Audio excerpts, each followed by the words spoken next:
ಶಿರಾ ನಗರದ ದರ್ಗಾದ ಮುಂಭಾಗದಲ್ಲಿ ಶಿರಾ ತಾಲೂಕು ಲಾರಿ ಚಾಲಕರ ಮತ್ತು ಕ್ಲೀನರ್ಗಳ ಸಂಘವನ್ನು ಉದ್ಘಾಟಿಸಿದ ಕರ್ನಾಟಕ ಸರ್ಕಾರದ ದೆಹಲಿಯ ವಿಶೇಷ ಪ್ರತಿನಿಧಿ ಹಾಗೂ ಶಾಸಕರಾದ ಟಿಬಿ ಜಯಚಂದ್ರ ನಂತರ ಮಾತನಾಡಿ, ಶಿರಾ ತಾಲೂಕು ಕಳ್ಳಂಬೆಳ್ಳ ಅಥವಾ ತಾವರೆಕೆರೆ ಬಳಿ ಟ್ರಕ್ ಟರ್ಮಿನಲ್ಗಾಗಿ ಸರ್ಕಾರಿ ಜಮೀನು ನೀಡುವೆ.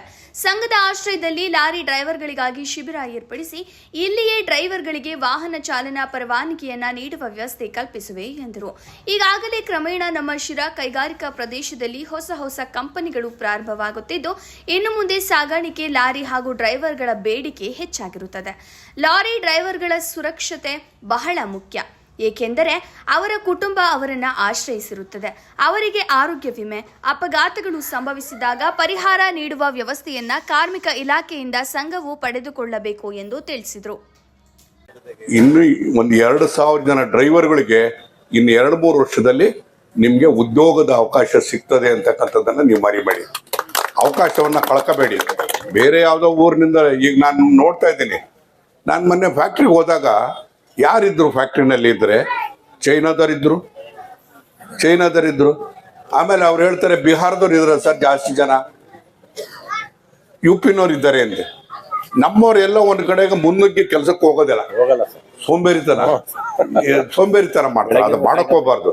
ನೀವು ದುಡಿದ್ರೆ, ನೀವು ನ್ಯಾಯವಾಗಿದ್ರೆ, ಸತ್ಯವಂತ ಆದ್ರೆ ಮಾತ್ರ ನೀವು ಸುಖವಾಗಿರೋಕ್ಕೆ ಸಾಧ್ಯ, ನಿಮ್ಮ ಹೆಂಡತಿ ಮಕ್ಕಳು ಕೂಡ ಸುಖವಾಗಿರೋಕ್ಕೆ ಸಾಧ್ಯ. ಈಗ ನಾನು ಒಂದು ಸಲಹೆಯನ್ನು ನಾನು ಕೂತ್ಕೊಳ್ಳಿ ಹೇಳ್ತೀನಿ.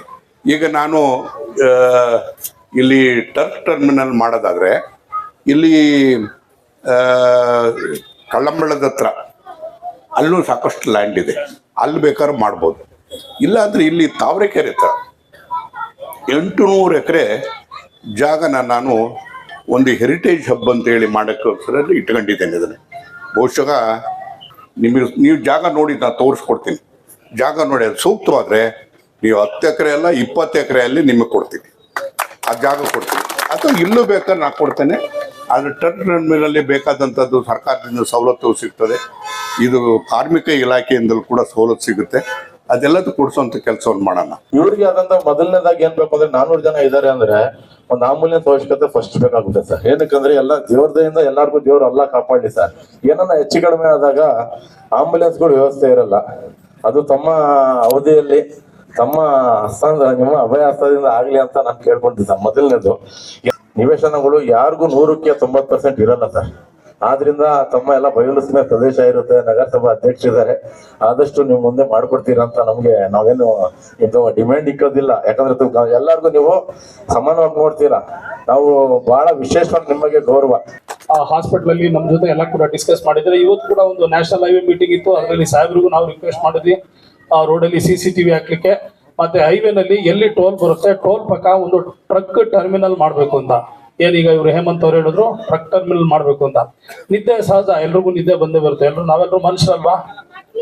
ಆದ್ರೆ ನೀವು 24 ಗಂಟೆ ಹೋಗ್ಬೇಕು, ಬೇಗ ಹೋಗ್ಬೇಕು ಅಂತ ಏನು ಅರ್ಜೆಂಟು ಹರಿಬಿರಿಲ್ ಬರ್ತೀರಿ, ಅದೇ ಅಪಘಾತಕ್ಕೆ ಆಕ್ಸಿಡೆಂಟ್ಗೆ ಮೂಲ ಕಾರಣ. ನೀವು ಬರೀ 400 ಜನ ಅಂತ ನೀವೆಲ್ಲ ಹೇಳ್ತಿದ್ದೀರಿ, ಬಟ್ ನಾನು ಅದು ತಪ್ಪು ಅಂತ ಹೇಳ್ತೀನಿ. 400 ಜನದ ಹಿಂದೆ 400 ಫ್ಯಾಮಿಲಿ ಇದೆ.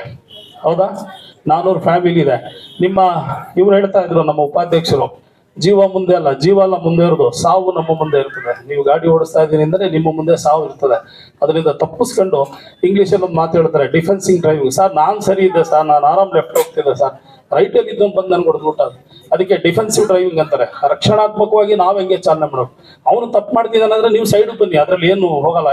ನೀನ್ ಬಂದೆ ನಾನು ಬಂದೆ ಅಂತ ಜಗಳ ಮಾಡ್ಕೊಂಡು ರೋಡ್ ರೈಜಿಂಗ್ ಮಾಡ್ಕೊಂಡು ನಿಂತ್ರೆ ನಿಮ್ದು ಟೈಮ್ ಎಷ್ಟು, ಅವನದು ಟೈಮ್ ಎಷ್ಟು, ಮತ್ತೆ ಅಪಘಾತ ಆಗುತ್ತೆ.